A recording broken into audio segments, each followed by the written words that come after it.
Hello hello hello दोस्तों, क्या हाल है। तारीख आज 14 जुलाई 2026, दिन मंगलवार, हिंदी तिथि आषाढ़ अमावस्या। और आइए बात करते हैं आज के मुख्य समाचार में देश भर की तमाम बड़ी खबरों पर नजर डालते हैं। देखिए, एक तो आज मंगलवार को जो आषाढ़ अमावस्या है, ये बहुत ही खास अमावस्या तिथि है। आज के दिन सुबह सूर्य पूजा और दोपहर में पितरों के लिए धूप ध्यान का विशेष महत्व रहेगा और शाम को सूर्यास्त के बाद तुलसी के पास घी का दीपक अवश्य जलाएं। आज की जो ये अमावस्या तिथि है दोस्तों, इसको भौमवती अमावस्या तिथि के रूप में जाना जाता है और इस भौमवती अमावस्या पर बजरंगबली, हनुमान और महादेव शिव की आराधना, उनकी पूजा अर्चना का विशेष महत्व होता है। एक्चुअली मंगलवार को पड़ने वाली अमावस्या तिथि को भौमवती अमावस्या कहा जाता है और क्योंकि इस साल आषाढ़ मास की अमावस्या तिथि आज मंगलवार को पड़ने से इसका धार्मिक महत्व और भी कई गुना बढ़ गया है। जैसे सोमवार की अमावस्या को सोमवती अमावस्या कहते हैं ना, वैसे ही मंगलवार की अमावस्या तिथि भौमवती अमावस्या तिथि कहलाती है। और आज मंगलवार के दिन तो वैसे भी हनुमत पूजा का विशेष महत्व रहता है, तो हनुमान जी की पूजा अर्चना करके कृपा पा सकते हैं आप भी। और इस अमावस्या तिथि के मौके पर आज 14 जुलाई से बेहद शुभ गज केसरी योग भी बन रहा है। आज भौमवती अमावस्या पर दोपहर में 12:06 से 12:59 तक अभिजीत मुहूर्त भी रहेगा। और भी इस अमावस्या तिथि के बारे में कुछ खास बातें आप देख सकते हैं। और चलिए आगे बढ़ते हैं अपन खबरों में। सबसे पहले आज के कुछ बड़े इवेंट घटनाक्रम देख लेते हैं। देखिए, केंद्रीय स्वास्थ्य मंत्री डॉक्टर मनसुख मांडविया आज 14 जुलाई को 7 ESI स्वास्थ्य सेवा परियोजनाओं का उद्घाटन करने जा रहे हैं। आज 14 तारीख को देश भर में 7 कर्मचारी राज्य बीमा स्वास्थ्य सेवा परियोजनाओं की शुरुआत करने जा रही केंद्र सरकार। और इसके तहत कर्मचारियों को ESI स्वास्थ्य सेवाओं में और क्या क्या लाभ मिलेंगे, इस बारे में डिटेल्स आप चेक कर सकते हैं।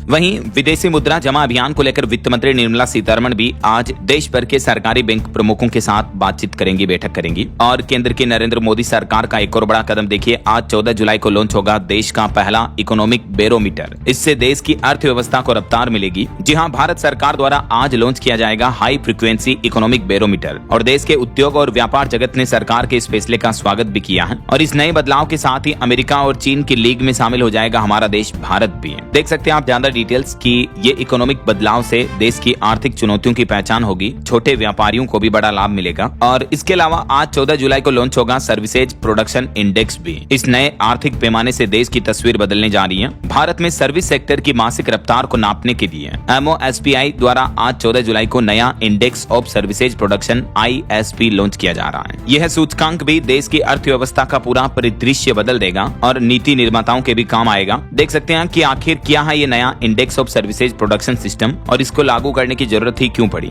और इस ISP में कौन कौन से हमारे देश के सर्विस सेक्टर शामिल होंगे, जैसे व्यापार, परिवहन, दूरसंचार, आवास, मनोरंजन वगैरह वगैरह। चलिए अगला अपडेट देखिए दोस्तों। उत्तर प्रदेश के हर जिले में 13-14 जुलाई को रोजगार मेला लगने जा रहा। युवाओं के लिए नौकरी पाने का विशेष मौका है। कई जिलों में तो कल भी रोजगार मेला लगा और कई जिलों में आज लगेगा। जैसे बलरामपुर में 500 पदों पर युवाओं की भर्ती होगी। निजी कंपनियां रोजगार मेले का आयोजन करने जा रही है। 14 जुलाई को यह आयोजन होगा। और यूपी मुरादाबाद में भी ITI में आज 14 जुलाई को लगेगा जॉब फेयर। 20 कंपनियां यहां भी भर्ती करेगी। और अगली बड़ी खबर देखिए, दिल्ली की निचली अदालतों का वित्तीय क्षेत्राधिकार बढ़ाने के हाईकोर्ट के फैसले के खिलाफ आज वकीलों ने हड़ताल की चेतावनी दी है। वहीं सुप्रीम कोर्ट में आज 14 जुलाई को मध्य प्रदेश के भोजसाला मामले में मुस्लिम पक्ष की याचिका पर सुनवाई होगी। MP के धार भोजसाला को लेकर सुप्रीम कोर्ट में दायर 3 याचिकाओं पर आज ये सुनवाई होने जा रही है। वहीं केंद्र सरकार की नमस्ते योजना के 3 साल पूरा होने के मौके पर भी आज 14 जुलाई को तीसरा नमस्ते दिवस मनाया जाएगा, सामाजिक न्याय और अधिकारिता मंत्रालय की तरफ से। और छत्तीसगढ़ विधानसभा का मानसून सत्र आज 14 जुलाई से शुरू होने जा रहा। सरकार के खिलाफ कांग्रेस लाएगी अविश्वास प्रस्ताव। नकदी से लेकर बिजली संकट समेत कई मुद्दों पर कांग्रेस सरकार को घेरेगी। और भारत के लिए बड़े गर्व की बात देखिए, भारतीय मूल के नासा के अंतरिक्ष यात्री अनिल मेनन आज 14 जुलाई को अंतरिक्ष मिशन के लिए रवाना होंगे। वहीं यूपी के कई जिलों में ऑटो ई-रिक्शा चालकों ने हड़ताल का भी ऐलान किया है। मथुरा, वृंदावन वगैरह में 27,000 ड्राइवर काम नहीं करेंगे। मिनिमम किराया बढ़ोतरी की मांग को लेकर ये हड़ताल की चेतावनी दी है। और यूपी में लखनऊ कानपुर एक्सप्रेस वे पर भी आज 14 जुलाई को सुबह 8 बजे से ही गाड़ियां दौड़ना शुरू हो जाएगी और आज से ही यहां टोल टैक्स की वसूली भी शुरू हो जाएगी। अभी एक दिन पहले आपको पता होगा, देश के परिवहन मंत्री नितिन गडकरी ने इस यूपी के नए एक्सप्रेसवे का उद्घाटन किया था।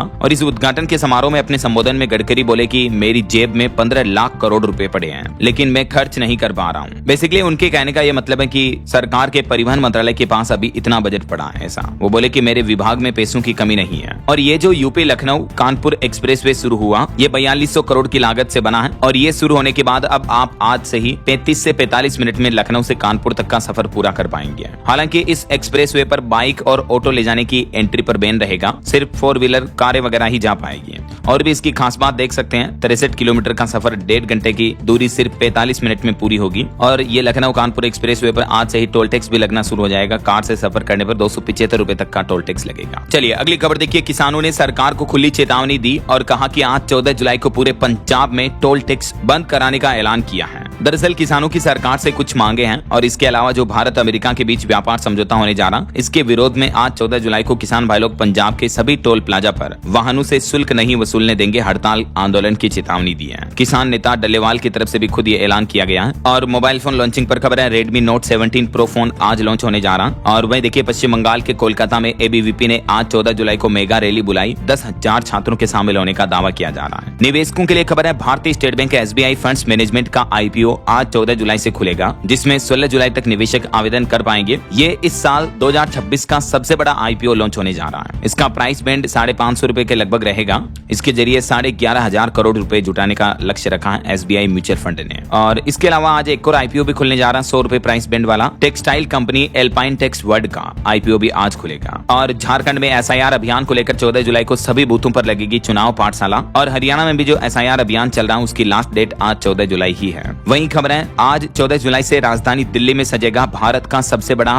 वैश्विक वस्त्र मेला। जी हाँ, मिनिस्ट्री ऑफ टेक्सटाइल्स यानी केंद्रीय वस्त्र मंत्रालय की तरफ से ये नई पहल की जा रही है। आज 14 तारीख से दिल्ली के भारत मंडपम में देश का सबसे बड़ा वस्त्र मेला लगने जा रहा है, जिसमें दुनिया के 20 से भी ज्यादा देश भाग लेंगे। 14 से 17 जुलाई तक आयोजित होगा, ये देख सकते हैं आप ज्यादा डिटेल्स भी। और यूपी में पंचायत चुनाव जल्द कराने की मांग को लेकर राष्ट्रीय अधिकार संघ ने आज 14 जुलाई से आंदोलन की भी चेतावनी दी है। वहीं मौसम विभाग का भी अपडेट है, आज अगले 20 घंटों के अंदर देश के 21 राज्यों में जोरदार बारिश का अलर्ट है। 75 किलोमीटर प्रति घंटा की रफ्तार से तेज हवाएं, आंधी तूफान भी चलेंगे। तो आगे मैं आपको बताऊंगा और भी पूरे मौसम समाचार विस्तार से। फिलहाल आगे बढ़ते खबरों में देखिए, अमेरिका ईरान जंग पर एक बड़ा अपडेट सामने आ रहा कि ये जो युद्ध वापस शुरू हुआ, इसके चलते क्रूड ऑयल यानी कच्चे तेल की कीमतों में 3% से भी ज्यादा का उछाल देखने को मिला है। हॉर्मुज़ जल डमरू मध्य रूट में एक बार फिर से तनाव का माहौल है और मिडिल ईस्ट में बढ़ते तनाव की वजह से क्रूड ऑयल में ये उछाल हुआ। और इस वजह से रिपोर्ट आ रही कि भारत में भी पेट्रोल डीजल और महंगा हो सकता है आने वाले समय में। यदि ब्रेंट क्रूड ऑयल का भाव 90 से $100 के भीतर रहता है तब तक तो भारत पर असर कम होगा, लेकिन इससे भी ऊपर गया तो भारत में भी जाहिर सी बात है पेट्रोल डीजल की कीमतें बढ़ सकती हैं, क्योंकि अभी एक ही दिन में लगभग 3-4% बढ़कर अभी $79 प्रति बैरल पर चल रहा क्रूड ऑयल का प्राइस है ना। वहीं कई मीडिया रिपोर्ट्स में दावा किया जा रहा कि ईरान ने हॉर्मुज़ रूट को एक बार फिर से बंद कर दिया। तो इस पर अमेरिका के राष्ट्रपति डोनाल्ड ट्रंप बोले कि यहाँ तो अब हमारा कब्जा है, अमेरिका से यहाँ कानून चलेगा। यहाँ तक कि ट्रंप ने तो दुनिया भर के देशों को खुद सीधा सीधा ये भी कह दिया कि हॉर्मुज़ में हम आपके जहाजों को सुरक्षा देंगे, लेकिन बदले में पैसे लगेंगे। जहाजों से जितना माल जा रहा उसका 20% टैक्स हम लेंगे। तो ट्रंप के इस बयान पर ईरान ने भी कहा कि हॉर्मुज़ रूट में किसी का भी दखल हमें मंजूर नहीं है। देखा जाए तो ये युद्ध के हालात और तनावपूर्ण माहौल एक बार फिर से बढ़ता जा रहा है। हॉर्मुज़ रूट जो कि दुनिया का सबसे अहम समुद्री मार्ग है, उस पर वापस संकट छाया। ईरान ने इसे बंद बताया तो अमेरिका बोला कि ये पूरी तरह से खुला है। वहीं देखिए अगली खबर, अगर भारत और अमेरिका के बीच ट्रेड डील खराब तरीके से होती है तो इस पर भारत ने कहा कि खराब डील से अच्छा तो यह है कि ट्रेड डील हो ही ना।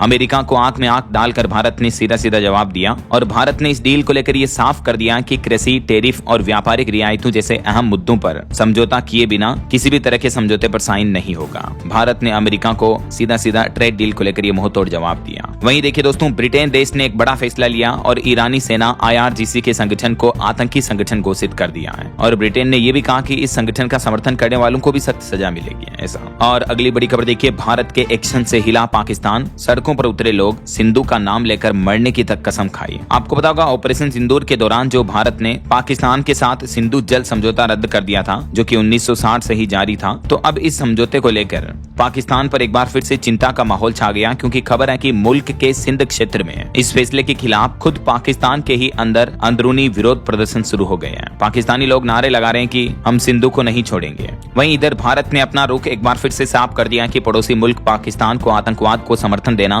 बंद करना होगा। भले ही पाकिस्तान युद्ध की धमकियां दे रहा है इस समझौते को लेकर, लेकिन भारत ने भी दो टूक चेतावनी दे दी है। विदेश मंत्रालय के प्रवक्ता की तरफ से यह पाकिस्तान को जवाब दिया गया। चलिए अगली खबर देखिए। एक रिपोर्ट आ रही कि बीते महीने जून में भारत के वस्तु निर्यात में यानी एक्सपोर्ट में लगभग 15.5% तक की मजबूत बढ़ोतरी देखने को मिली और एक्सपोर्ट का आंकड़ा 40.41 अरब डॉलर पर पहुंच गया है। लेकिन एक्सपोर्ट निर्यात बढ़ने के साथ ही भारत के आयात में भी उछाल देखने को मिला है, यानी भारत ने इंपोर्ट भी बहुत ज्यादा किया है और इस वजह से भारत का व्यापार घाटा भी बढ़ गया। पिछले महीने जून में 59% की भारी बढ़ोतरी देखने को मिली व्यापार घाटे में। तो कई सारे एक्सपर्ट्स का यह मानना है कि इससे भारतीय अर्थव्यवस्था पर दबाव भी बढ़ सकता आने वाले समय में। वैसे अभी हमारे देश में दिनों दिन महंगाई भी बढ़ रही है। देखिए भारत में खुदरा महंगाई ने आरबीआई का लक्ष्य भी पार कर लिया, क्रॉस कर लिया। खाद्य और ईंधन की कीमतों के चलते बीते महीने जून में महंगाई दर बढ़कर 4.38% तक पहुंच गई है और ये जून का महीना ऐसा रहा जब लगातार छठे महीने महंगाई दर इतनी बढ़ी है। यानी पिछले 6 महीनों से हमारे देश में महंगाई दर लगातार बढ़ती जा रही है। महंगाई दिनों दिन बढ़ रही है, कम होने का नाम ही नहीं ले रही है। आरबीआई के मिड टारगेट के भी पार निकली महंगाई दर की बढ़ोतरी दर। आलू, अदरक, सब्जी, प्याज वगैरह कई चीजें महंगे हो चुके हैं। हालांकि सोना चांदी सस्ते हुए हैं, लेकिन आम आदमी के रोजमर्रा की जो कई काम की चीजें हैं जैसे LPG gas cylinder, petrol, diesel, फल, सब्जियां, दाल, आटा, चावल, रसोई के खाने पीने के सामान, ये दिनों दिन और महंगे होते जा रहे हैं और ये बड़ी चिंता की बात है। वाकई में सरकार को महंगाई कम करने के लिए कुछ अच्छे फैसले लेने की जरूरत है। आपका क्या ख्याल है इस पर, सही है या नहीं है? क्या दोस्त आप भी अपने डीएलएस भाई की इस बात से सहमत हैं? अगर हाँ तो नीचे कमेंट बॉक्स में यस डीएलएस भाई जरूर लिखिएगा। चलिए फिलहाल आगे बढ़ते खबरों में देखिए आप अगली खबर। सरकार का प्लान है अब सरकार तय करेगी एयरलाइंस कंपनियों के लिए हवाई किराया। इनको भी रेगुलेट करने के लिए नए नियम तैयार किए जा रहे हैं। हाल ही में आपको पता होगा सुप्रीम कोर्ट ने भी इस मुद्दे को लेकर केंद्र सरकार से 2 सप्ताह में रिपोर्ट मांगी थी,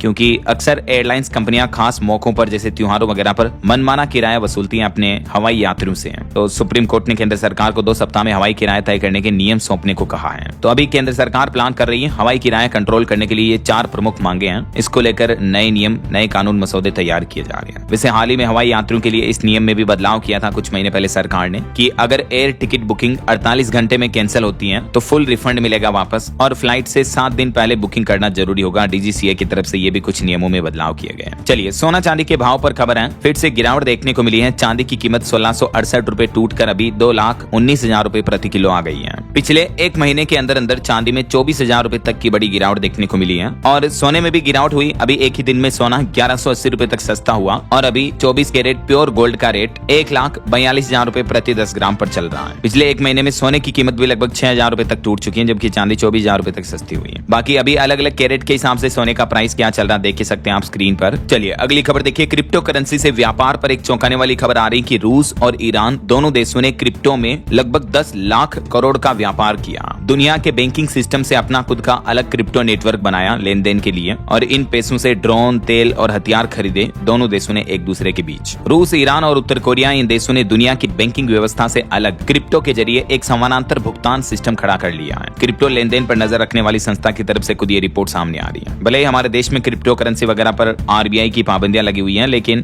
दुनिया की कई कंट्रीज क्रिप्टो को बढ़ावा दे रही है। चलिए अगली खबर देखिए। साल 2020 के दिल्ली दंगा मामले में पूर्व आम आदमी पार्टी पार्षद ताहिर हुसैन समेत 5 लोगों को दोषी करार दिया कोर्ट ने। आईबी अफसर अंकित शर्मा की हत्या के मामले में 6 आरोपियों को तो बरी किया। 11 आरोपियों पर चल रहे इस केस में 5 आरोपियों को दोषी करार दिया है। वहीं सुप्रीम कोर्ट के कुछ बड़े फैसले देखिए। एक तो सुप्रीम कोर्ट ने हमारे देश के पोक्सो कानून के दुरुपयोग पर चिंता जताई और कहा कि लड़का लड़की को भागने से सरकार कैसे रोकेगी, यह नई चीजें आजमाने की उम्र है। जी हाँ, सुप्रीम कोर्ट ने किशोर किशोरियों के बीच सहमति से बने संबंधों में पोक्सो कानून के कथित दुरुपयोग पर यह चिंता जताई है, क्योंकि कई बार ऐसे मामले देखने को मिलते हैं जहां लड़का लड़की अपनी सहमति से एक दूसरे के साथ शारीरिक संबंध बनाते हैं, उसके बावजूद पोक्सो एक्ट के तहत उन्हें सजा हो जाती है वगैरह वगैरह। तो इसी मामले पर सुनवाई करते हुए सुप्रीम कोर्ट की जस्टिस बीवी नागरत्ना और न्यायमूर्ति आर महादेवन की पीठ ने सरकार और सिस्टम से ये सवाल किए हैं। सुप्रीम कोर्ट ने कहा कि किशोरों के बीच ऐसे संबंध 2012 से पहले भी होते थे, जब पोक्सो कानून नहीं था तब भी। फर्क सिर्फ इतना है कि 2012 में सहमति की कानूनी उम्र 16 से बढ़ाकर 18 साल कर दी गई, जिसके बाद ऐसे मामलों पर पोक्सो कानून लागू होने लगा। तो कुल मिलाकर बात यह है कि कई किशोर इस वजह से जेल पहुंच जाते हैं, लेकिन पोक्सो का एक्चुअली मकसद ये है कि लड़कियों के खिलाफ जबरन संबंध बनाने पर रोक लगाना, जिससे कि रेप वगैरह बलात्कार की घटनाओं पर अपराधियों को कड़ी से कड़ी सजा मिल सके। राइट, तो कहीं न कहीं इसका गलत तरीके से इस्तेमाल हो रहा है सहमति से बने संबंधों में भी, तो इसको लेकर सुप्रीम कोर्ट ने यह गहन चिंता जताई है। और इसके अलावा देखिए, सुप्रीम कोर्ट ने गौ हत्या बैन के आदेश पर भी रोक लगाने का फैसला सुनाया है, कहा कि इसमें सुधार की जरूरत है। हाल ही में मद्रास हाईकोर्ट ने कहा था कि ये इस्लाम में जरूरी प्रथा नहीं है तो गौ हत्या नहीं की जा सकेगी, इस पर रोक लगाई थी। तो मद्रास हाईकोर्ट के इस फैसले पर अब सुप्रीम कोर्ट ने रोक लगा दी है। मद्रास हाईकोर्ट ने इस फैसले में तमिलनाडु सरकार को बकरीद या किसी भी दिन राज्य में गाय बछड़ों के वध पर रोक लगाने का निर्देश दिया था। तो अब इस मामले पर सुनवाई करते हुए सुप्रीम कोर्ट ने कहा कि इस आदेश में और भी सुधार की जरूरत है। ऐसा वहीं देखिए, सुप्रीम कोर्ट ने एक और बयान देते हुए कहा कि नागरिकता का फैसला निष्पक्ष प्रक्रिया से हो। असम राज्य में विदेशी घोषित किए गए 27 लोगों को राहत देते हुए हाईकोर्ट का फैसला भी रद्द कर दिया सुप्रीम कोर्ट ने, और अब इस मामले पर दोबारा सुनवाई होगी। सुप्रीम कोर्ट ने कहा कि सरकार ये सुनिश्चित कर सकती है कि कोई भी व्यक्ति गलत डॉक्यूमेंट, झूठे दावों या कानूनी प्रक्रिया का दुरुपयोग कर भारतीय नागरिकता हासिल न करे, लेकिन इसके लिए निष्पक्ष कानूनी प्रक्रिया से समझौता नहीं किया जा सकता है। और ऐसे ही मामले की सुनवाई करते हुए 27 लोगों को, जिनको हाईकोर्ट ने खुद विदेशी नागरिक घोषित कर दिया था, उनको अब सुप्रीम कोर्ट ने वापस भारत में रहने की परमिशन दे दी है। हाईकोर्ट के फैसले को भी रद्द कर दिया। ऐसा चलिए अगला अपडेट देखिए दोस्तों, अमरनाथ यात्रा में अब भविष्य में कोई कचरा नहीं फैलेगा और ऐसा करने वाली देश की पहली धार्मिक यात्रा बनने जा रही अमरनाथ यात्रा। इस साल अमरनाथ यात्रा में 4 लाख से ज्यादा श्रद्धालु शामिल होने जा रहे हैं और अमरनाथ यात्रा को देश की पहली जीरो लैंडफिल पिलग्रिमेज यात्रा के रूप में सुधार किया जा रहा है। तो अब यहाँ कोई कचरा वगैरह, कोई प्लास्टिक नहीं फैलाई जाएगी श्रद्धालुओं द्वारा भी। प्रशासन ने सख्त नए नियम लागू कर दिए हैं। वहीं राम मंदिर चंदा चोरी मामले को लेकर सुप्रीम कोर्ट में सुनवाई हुई और इस मुद्दे पर सुनवाई करते हुए सुप्रीम कोर्ट ने एसआईटी से अपनी जांच रिपोर्ट भी मांगी और ये भी पूछा कि इस एसआईटी की जांच का अधिकारी कौन है। इसके अलावा यूपी की योगी सरकार, केंद्र की नरेंद्र मोदी सरकार और राम मंदिर तीर्थ ट्रस्ट तीनों को नोटिस जारी किया सुप्रीम कोर्ट ने और जवाब मांगा इस मामले पर। अब अगली सुनवाई 20 तारीख को होनी है, अगले सप्ताह सोमवार को वापस। तो राम मंदिर चढ़ावा विवाद में अब ये नया मोड़ देखने को मिला। सुप्रीम कोर्ट ने सभी को नोटिस जारी करके जवाब मांगा है और एसआईटी की स्टेटस रिपोर्ट को भी तलब किया है। और इस बीच खबर आ रही कि राम मंदिर में चढ़ावे की गणना के नियमों में भी अब बड़ा बदलाव होगा। अब रविवार को, संडे को कर्मचारियों का साप्ताहिक अवकाश भी रहेगा। राम मंदिर ट्रस्ट में जो सदस्य होंगे उनके लिए अब ये नए नियम बदलाव लागू किए जा रहे हैं। पहले 6 घंटे देना होता था कर्मचारियों को गणना के लिए, लेकिन अब 9 घंटे का समय देना पड़ेगा, संडे की छुट्टी रहेगी वगैरह वगैरह।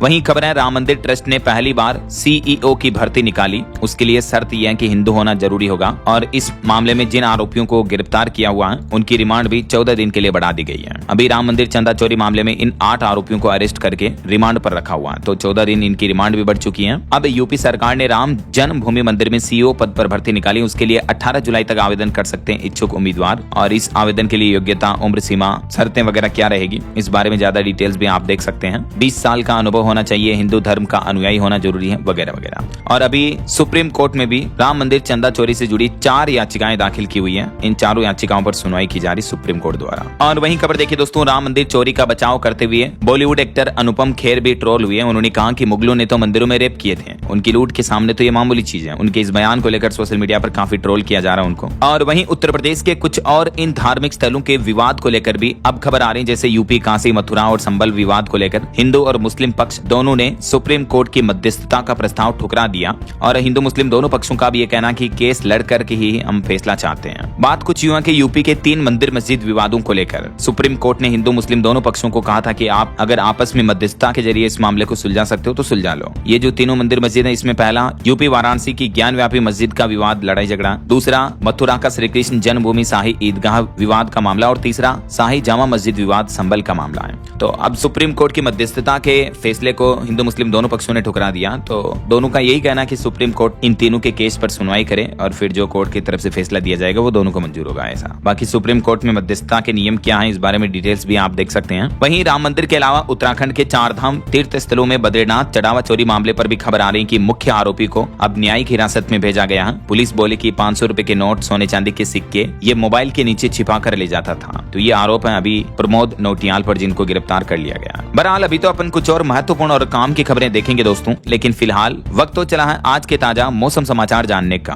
और हाँ, एक छोटी सी रिक्वेस्ट आपसे ये है कि अगर आप DLS न्यूज चैनल से अभी तक भी जुड़े नहीं हो तो जुड़ जाइए, चैनल को सब्सक्राइब करके बेल आइकन जरूर दबा देना और इस वीडियो पर एक लाइक और शेयर भी कर देना, ताकि आपको रोजाना की ताजा खबरें, महत्वपूर्ण मुख्य समाचार, काम के न्यूज अपडेट सबसे पहले आपके मोबाइल पर मिलते रहेंगे। ओके, और चलिए बिना टाइम वेस्ट किए सीधा आगे बढ़ते मौसम अपडेट में। तो देखिए दोस्तों, एक तो मानसून को लेकर मौसम विभाग का कहना है कि अभी अगले 7 दिन तक, सप्ताह भर तक मानसून जो कमजोर रहेगा, उसके बाद वापस रफ्तार पकड़ेगा। अभी मानसून के कमजोर रहने के चलते राजस्थान, गुजरात समेत कई राज्यों में बारिश भी कम देखने को मिल रही है। हालांकि बावजूद उसके यूपी, बिहार समेत देश के 18 राज्यों में बारिश का रेड अलर्ट जारी किया मौसम विभाग ने। कुछ अलग अलग राज्यों की मौसमी स्थितियां देखिए। राजस्थान के भी 9 जिलों में बारिश की संभावना है अगले 24 घंटों में। हालांकि मानसून पर ज्यादातर जिलों में ब्रेक लग चुका है, लेकिन 15 जुलाई के बाद राजस्थान में मानसून एक बार फिर से एक्टिव होगा। मध्य प्रदेश के भी 22 जिलों में आज बूंदाबांदी होगी। पिछले 5 दिन से कहीं भी तेज बारिश नहीं हुई और 16 जुलाई से मध्य प्रदेश में भी मानसून का एक नया सिस्टम एक्टिवेट होगा, जिसके चलते भारी बरसात के आसार रहेंगे। वैसे आज 14 जुलाई को भी दक्षिणी मध्य प्रदेश के इन जिलों में बारिश की चेतावनी है और 15-16 जुलाई तक फिर मध्य प्रदेश में बारिश का सिलसिला और ज्यादा जिलों में बढ़ेगा ऐसा। और यूपी में देखिए दोस्तों, पूर्वांचल में भारी बारिश का अलर्ट है। हालांकि पश्चिमी उत्तर प्रदेश से मानसूनी बादल गायब नजर आए। यूपी गोरखपुर में सड़कों पर भी पानी भर गया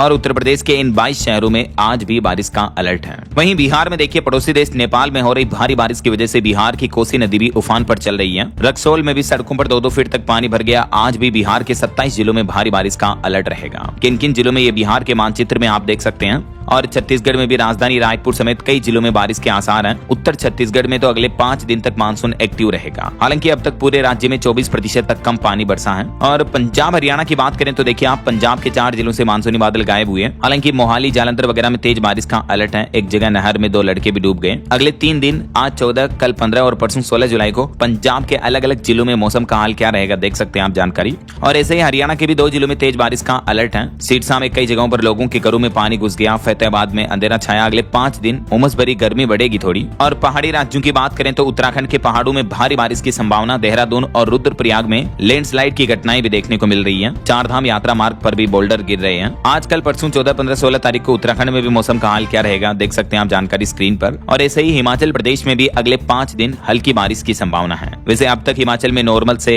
40% ज्यादा बादल बरसे हैं, लेकिन हिमाचल के अधिकांश जिलों से अब मानसूनी बादल गायब भी नजर आ रहे हैं। मौसम विभाग का कहना है कि 18 जुलाई के बाद फिर वापस हिमाचल में भारी बारिश शुरू होगी। अभी मानसून फिलहाल हिमाचल में कमजोर पड़ गया है ऐसा। बाकी दोस्तों, आज 14 जुलाई को पूरे दिन का मौसम का हाल क्या रहेगा, किन किन जिलों में, किन किन राज्यों में बारिश की संभावना रहेगी देख सकते हैं आप जानकारी स्क्रीन पर। वैसे आप कौन से राज्य में रहते हैं, आपके राज्य और जिले का नाम कमेंट करके बताइएगा जरूर। ओके, और चलिए दोस्तों, मौसम के बाद आगे बढ़ते खबरों में कुछ मार्केट अपडेट्स पर नजर डाल लेते हैं। तो देखिए, पश्चिम एशिया में जो तनाव बढ़ा, अमेरिका ईरान की जंग, इस वजह से भारतीय शेयर बाजार में बड़ी गिरावट देखने को मिली। शुरुआत में 650 अंक तक टूटा, गैप डाउन ओपनिंग हुई। हालांकि डे एंड तक बाजार ने खुद को संभाला और रिकवर होते हुए सेंसेक्स 47 अंक बढ़कर 77,616 पर बंद हुआ। वहीं मार्केट रेगुलेटर सेबी ने कर्मचारियों के लिए सेवा नियम और सख्त कर दिए हैं। शेयर निवेश को लेकर भी कई पाबंदियां बढ़ा दी हैं। देख सकते हैं आप, सेबी ने employ service rules and regulations में क्या क्या बदलाव किए हैं। और आईसीआईसीआई प्रूडेंशियल एएमसी ने जारी किए तिमाही नतीजे, 23% बढ़कर प्रॉफिट 965 करोड़ रुपए पहुंचा। एनटीपीसी भी बड़ा निवेश करने जा रही है। लारा पावर प्रोजेक्ट के लिए 20,456 करोड़ रुपए का बजट मंजूर हुआ। और आज 14 जुलाई को ये एसबीआई का म्यूचुअल फंड का आईपीओ भी आ रहा, मैंने आपको बताया।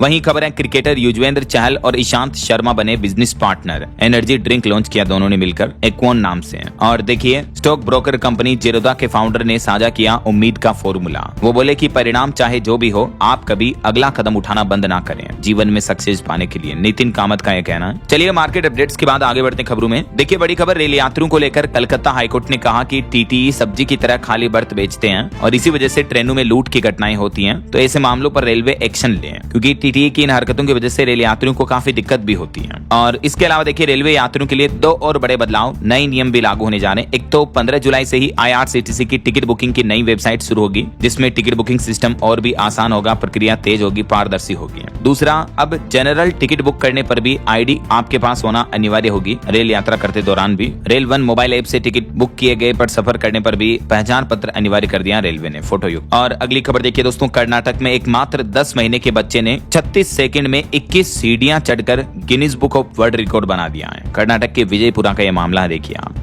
और ऐसे ही एक युवाओं के लिए प्रेरणादायक खबर हरियाणा से जुड़ी देखिए। 4 भाई बहनों ने एक साथ पहनी खाकी वर्दी। जी हाँ, एक ही परिवार के 4 भाई बहनों का एक साथ पुलिस में सिलेक्शन हो गया। हरियाणा में एक किसान परिवार से आने वाले ये 4 भाई बहनों ने सफलता की नई इबारत लिखी और कई युवाओं के लिए प्रेरणा, मोटिवेशन का उदाहरण बने हैं। हरियाणा के उपमंडल के गाँव संडवा का ये मामला, जहाँ किसान परिवार के एक ही परिवार के 4 भाई बहन पुलिस में सेलेक्ट हुए हैं। मैनी कांग्रेट्स इनको, वाकई में इनकी मेहनत तारीफ के काबिल है। ये देख सकते हैं आप इनकी पूरी स्टोरी भी। चलिए अगली बड़ी चौंकाने वाली खबर देखिए दोस्तों। फुटबॉल खेल को लेकर एक चौंकाने वाली रिपोर्ट सामने आ रही है कि फुटबॉलर्स का दिमाग खतरे में है, क्योंकि जो फुटबॉल प्लेयर होते हैं वो हेड मारते हैं ना, तो इस वजह से दिनों दिन उनका ब्रेन सिकुड़ता जाता है। हालिया वैज्ञानिक स्टडी में ये चौंकाने वाला खुलासा हुआ कि आम लोगों की तुलना में फुटबॉल प्लेयर्स को, यानी फुटबॉल खेलने वाले खिलाड़ियों को डिप्रेशन और एंजाइटी की आशंका 25% तक ज्यादा हो जाती है। और उनका दिमाग भी धीरे धीरे सिकुड़ने लगता है, बार बार सर से हेड मारने की वजह से। वहीं खेल जगत से भारत के लिए एक और अच्छी खबर है कि भारत ने लॉर्ड्स का पहला महिला टेस्ट मैच जीता, इंग्लैंड को 270 रन से हराया।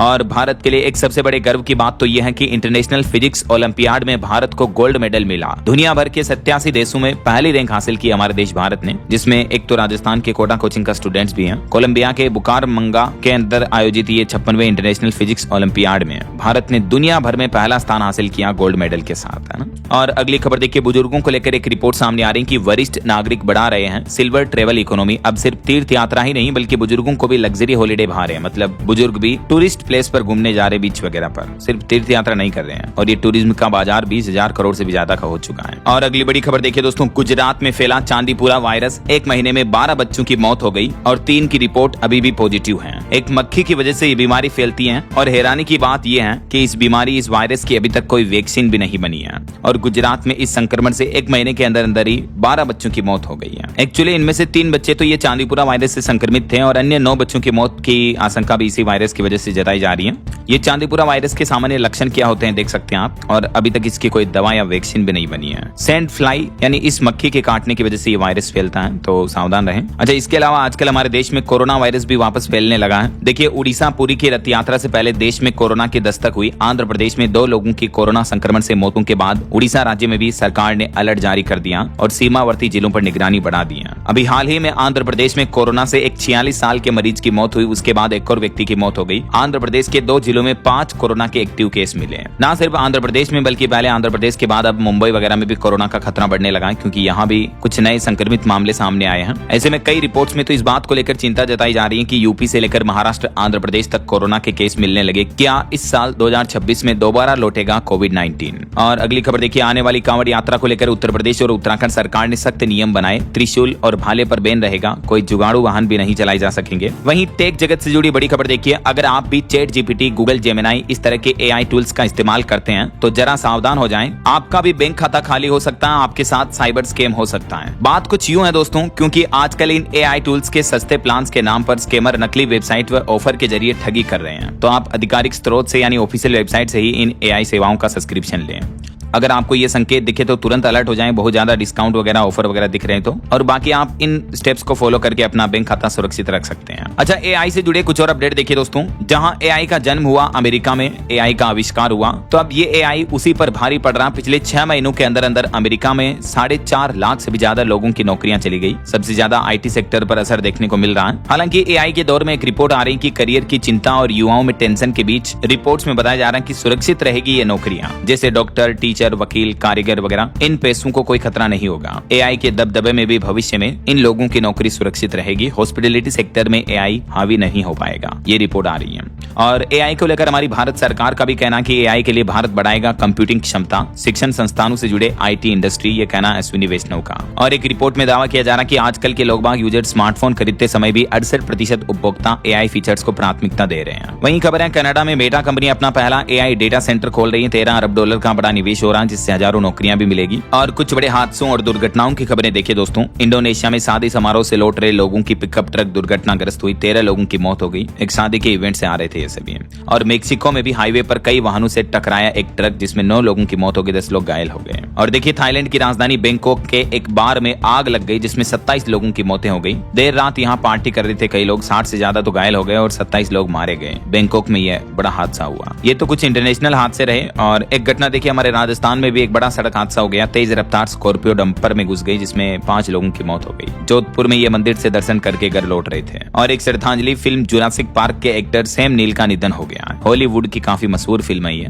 और कुछ और इंटरनेशनल न्यूज अपडेट देखिए दोस्तों, यूक्रेन समेत 10 यूरोपीय देशों ने मिलकर मिसाइल डिफेंस गठबंधन बनाया। रूस के बैलिस्टिक हमलों से यूरोप को बचाने की तैयारी कर रहे हैं और यूक्रेन के साथ अब यूरोप के 9 और देश एक साथ आए हैं। इन देशों में कौन कौन सी कंट्रीज शामिल है देख सकते हैं आप। यूक्रेन के अलावा France, Germany, Britain, Italy, Netherlands, Norway, Spain, Sweden वगैरह। वहीं ईरान अमेरिका जंग पर भी बड़ी खबर आ रही कि बंदर अब्बास और केशवम द्वीप में भी धमाके देखने को मिले। ईरान ने भी बहरीन, ओमान और कुवैत में फिर से हवाई हमले किए। और अभी तो हॉर्मुज रूट को लेकर डोनाल्ड ट्रंप ने नया पैंतरा चला। ट्रंप बोले कि अमेरिका संरक्षक बनेगा यहाँ से गुजरने वाले जहाजों का, लेकिन इन जहाजों पर 20% टैक्स लगेगा। जितना इनमें माल है उनका 20% टैक्स अमेरिका लेगा। ऐसा तो अगर ट्रंप इस फैसले को आगे लागू रखते हैं भविष्य में, तो इससे दुनिया भर में महंगाई और ज्यादा बढ़ जाएगी। चलिए, इंटरनेशनल न्यूज अपडेट के बाद आगे बढ़ते हैं खबरों में देखिए, मेडिकल साइंस की अब तक की सबसे बड़ी उपलब्धि, अब मानव स्टेम सेल से बनेंगे शुक्राणु, जिससे लोगों को बांझपन से मुक्ति मिलेगी। प्रजनन विज्ञान को नई दिशा मिली है। जी हाँ, वैज्ञानिकों ने मानव स्टेम सेल से ऐसी शुरुआती शुक्राणु कोशिकाएं विकसित करने में सफलता हासिल की है, जो भविष्य में आगे चलकर परिपक्व शुक्राणु बनने की क्षमता रखती है। ये मेडिकल साइंस में अब तक का एक सबसे बड़ा चमत्कार और उपलब्धि बताई जा रही। देख सकते हैं आप, नेचर की ये पूरी रिपोर्ट भी है। चलिए कुछ स्टेट न्यूज अपडेट देखिए। बिहार में उद्घाटन से पहले ही दरक गई 3792 करोड़ की 4 लेन सड़क। NHAI ने अब जांच टीम भी गठित की है। किस लेवल का भ्रष्टाचार हो रहा है देख सकते हैं आप, ये अंदाजा लगा सकते हैं। मुंगेर मिर्जा चौकी 4 लेन सड़क में दरार आ गई, अभी तो इसका उद्घाटन भी नहीं हुआ। वहीं बिहार में एक और नियम बदल चुका, अब रात में भी सड़कों पर परिवहन विभाग की पैनी नजर रहेगी। ओवरलोडिंग वाहनों पर अभियान भी चलाया जाएगा। बिहार परिवहन विभाग की तरफ से ये अपडेट है। और बिहार को मुख्यमंत्री सम्राट चौधरी एक और बड़ी सौगात देने जा रहे हैं। गोराडीह से 211 डिग्री कॉलेजों का उद्घाटन करेंगे कल 15 जुलाई को। वहीं बिहार के 115 साल पुराने मंदिर में चोरी की बड़ी घटना देखने को मिली। अष्ट धातु की मूर्तियों के साथ CCTV के हार्ड डिस्क भी ले गए चोर। भोजपुर का ये मामला है। और बिहार के 8700 छात्र और शिक्षक AI ट्रेनिंग के लिए गुजरात जाएंगे। सरस्वती विद्या निकेतन बनेंगे मॉडल स्कूल। बिहार के शिक्षा मंत्री मिथिलेश तिवारी की तरफ से ये घोषणा की गई है।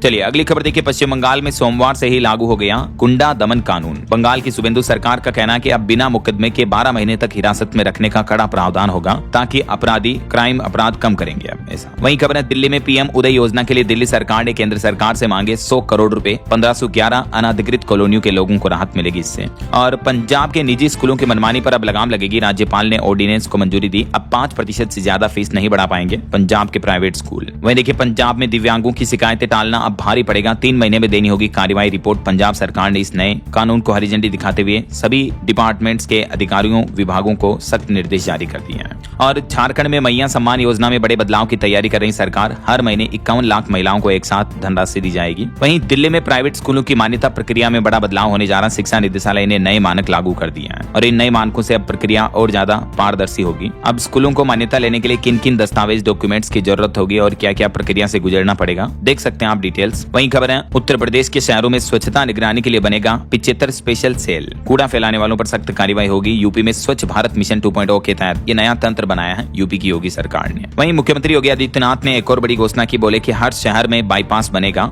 यूपी से जुड़े कुछ और अपडेट देखिए। यूपी में 363 PCS के ट्रांसफर किए गए। अयोध्या से 8 अफसर हटाए गए। 12 घंटे में 2 लिस्ट आई है। वहीं AKTU में 18 जुलाई को स्टार्टअप्स के लिए फंडिंग वर्कशॉप आयोजित होगी। चलिए कुछ और स्टेट न्यूज अपडेट देखिए। राजस्थान के 2 अस्पतालों में सर्जरी के बाद 8 गर्भवती महिलाओं और एक नाबालिग की मौत के बाद अब सरकार ने एक्सपर्ट की टीमें भी भेजी हैं। राजस्थान के भीलवाड़ा और बांसवाड़ा जिलों का यह मामला है। कई रिपोर्ट्स में यह दावा किया जा रहा है कि ऑपरेशन थिएटर में संक्रमण फैला, इस वजह से भीलवाड़ा में भी 7 प्रसूताओं की मौत की खबर है। हालांकि सरकार ने अभी एक दिन पहले रिपोर्ट में बताया था कि मरने वालों की वजह अलग अलग रही है, कारण अलग अलग रहे हैं। वहीं राजस्थान में सरकारी कर्मचारियों के लिए भी एक बड़ा अपडेट देखिए। RGHS में कैंसर इलाज की नई गाइडलाइन लागू हुई। 30,000 से महंगी दवा पर मेडिकल बोर्ड की मंजूरी लेना जरूरी होगा। नई गाइडलाइन को लेकर क्या क्या नियम तय किए गए हैं, देख सकते हैं आप ये 5 पॉइंट्स में डिटेल भी। वहीं खबर है, राजस्थान में नरेश मीणा को फिर से जेल जाना होगा। हाईकोर्ट की शर्तों के उल्लंघन पर SC/ST कोर्ट ने रद्द की जमानत। 2024 में SDM को इन्होंने थप्पड़ मारा था। और राजस्थान में सितंबर से नवंबर के बीच हो सकते हैं पंचायत निकाय चुनाव भी। हाईकोर्ट ने 31 जुलाई तक कराने को कहा था, लेकिन सरकार ने और समय मांगा है। और राजस्थान के कई जिलों में मिड डे मील रसोइयों का भी प्रदर्शन देखने को मिल रहा है। 9 मांगे रखी। उन्होंने कहा कि 2400 की जगह 9000 किया जाए, मानदेय तनख्वाह वगैरह बढ़ाई जाए। और कई जिलों में राजस्थान में आंगनबाड़ी कार्यकर्ताओं ने भी हड़ताल की चेतावनी दी। बोली कि न सरकारी कर्मचारी का दर्जा मिला, न ढंग की सैलरी मिल रही है, परिवार चलाना भी मुश्किल हो रहा है। और राजस्थान उदयपुर एयरपोर्ट का नया इंटरनेशनल टर्मिनल सितंबर तक तैयार हो जाएगा। वहीं राजस्थान में रीट शिक्षक भर्ती मामले को लेकर हाईकोर्ट ने बड़ा फैसला सुनाया। कहा कि MBC अभ्यर्थियों को OBC आरक्षण का लाभ नहीं मिलेगा। चलिए अगली खबर देखिए। बिहार में हेली टूरिज्म सेवा की शुरुआत हो चुकी है। मुख्यमंत्री सम्राट चौधरी ने उद्घाटन किया। राजधानी पटना में हेलीकॉप्टर से मिलेगा 10 मिनट की जॉय राइड का मौका।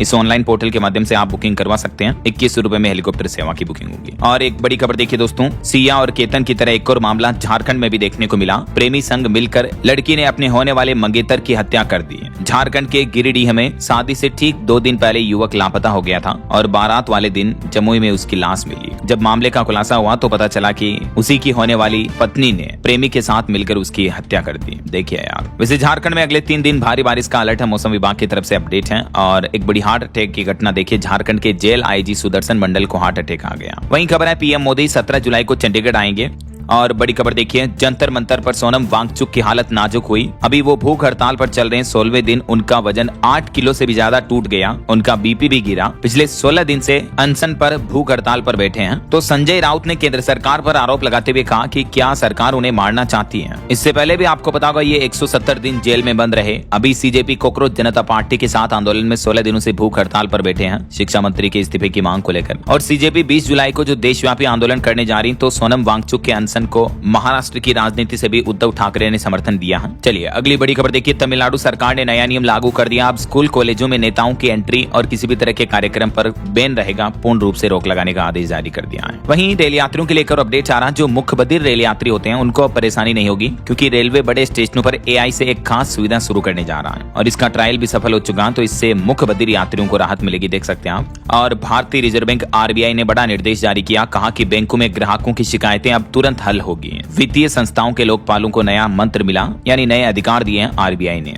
देख सकते हैं आप, इन राइट से अब बैंक ग्राहकों को उनकी शिकायतों का निपटारा आसानी से मिल पाएगा। चलिए कुछ एजुकेशनल अपडेट्स देख लेते हैं फटाफट से। देखिए आप, नीट यूजी एग्जाम की परीक्षा की ओएमआर सीट स्कैन कॉपी जारी कर दिया एनटीए ने। और हिमाचल प्रदेश में सीबीएसई स्कूलों में शिक्षकों की तैनाती के लिए मिक्स मॉडल की सिफारिश की गई। 20 जुलाई को फाइनल निर्णय होगा। झारखंड में 25,000 पदों पर नियुक्तियां होगी जल्दी। मुख्यमंत्री ने खाली पदों की जानकारी भी मांगी है हेमंत सोरेन ने। सभी विभागों को आदेश भी जारी कर दिया है। वहीं सीबीएसई ने 19 तरह के नए ऑनलाइन कोर्स शुरू किए हैं। 1.5 घंटे से लेकर 20 घंटे तक के कोर्स हैं ये। 8वीं से 12वीं तक के स्टूडेंट निःशुल्क इन कोर्स में अप्लाई कर सकते हैं। और आधुनिक टेक्नोलॉजी से जुड़े कोर्सेज हैं ये, देख सकते हैं आप। AI, gaming, robotics, machine learning, cloud computing समेत अलग अलग कोर्सेज हैं। तो आप सीबीएसई के पोर्टल के माध्यम से ज्वाइन कर सकते हैं। और यूपी में देखिए, प्रदेश के स्कूलों में सरप्लस शिक्षकों की सूची जारी हुई। 30,000 से ज्यादा शिक्षकों के नाम सामने आए। वहीं उत्तर प्रदेश में आगरा, मथुरा समेत 6 जिलों में 1100 से ज्यादा आंगनबाड़ी कर्मचारियों की भर्ती निकली हुई है। तो माताओं बहनों के लिए खास करके मौका है, अप्लाई कर सकते हैं। देख सकते हैं आप, इस भर्ती के बारे में ज्यादा डिटेल्स भी है। ओके, और अंत में आज के राशिफल पर नजर डाल लेते हैं। देखिए, वृष और कन्या राशि वाले लोगों की आर्थिक स्थिति बेहतर होगी। तुला राशि की नौकरी पेशा महिलाओं को भी आज कोई उपलब्धि मिल सकती है। और भी कुछ अलग अलग राशियों का राशिफल आप देख सकते हैं स्क्रीन पर। और हाँ दोस्तों, आप मुझे कमेंट करके बताइए कि अंतर्राष्ट्रीय महिला दिवस किस तारीख को मनाया जाता है। कमेंट करके बताइए। सही जवाब देने वाले लोगों को रैंडमली सेलेक्ट होने पर डीएलएस न्यूज के वीडियोस में फीचर होने का मौका मिलेगा। और कल के डीएलएस माइंड क्विज के कुछ विनर्स और जो टॉप कमेंटर्स रहे हैं उनके नाम आप देख सकते हैं। बाल मुकुंद शर्मा, जोया शेख, बड़कू कॉमेडी, ओम विशाल, दीपक कुमार, मुकेश तिवारी, राजेश कुमार, लक्ष्मण खेरवार, कंबल दौलत और इनोश पटेल। तो ये कुछ टॉप 10 रैंडम कमेंट पिक कर रहे हैं कल 13 तारीख के। और आज के देखते हैं किन किन टॉप 10 कमेंटर्स के नाम पिक होते हैं। कल मैं आपको बता दूंगा कल के ब्रेकिंग न्यूज वाली वीडियो में। और इसी के साथ ही अगर आपको वीडियो अच्छा लगा तो इसे लाइक करना, शेयर भी करना। डीएलएस न्यूज चैनल को सब्सक्राइब करके बेल आइकन जरूर दबा देना, रोजाना ऐसी इन्फॉर्मेटिव जानकारियां, महत्वपूर्ण समाचार दिखते रहने के लिए। ओके, ख्याल रखिएगा अपने आप का, अपने परिवार का। मिलेंगे अगले नेक्स्ट अपडेट में, तब तक के लिए जय हिंद, जय भारत, वंदे मातरम।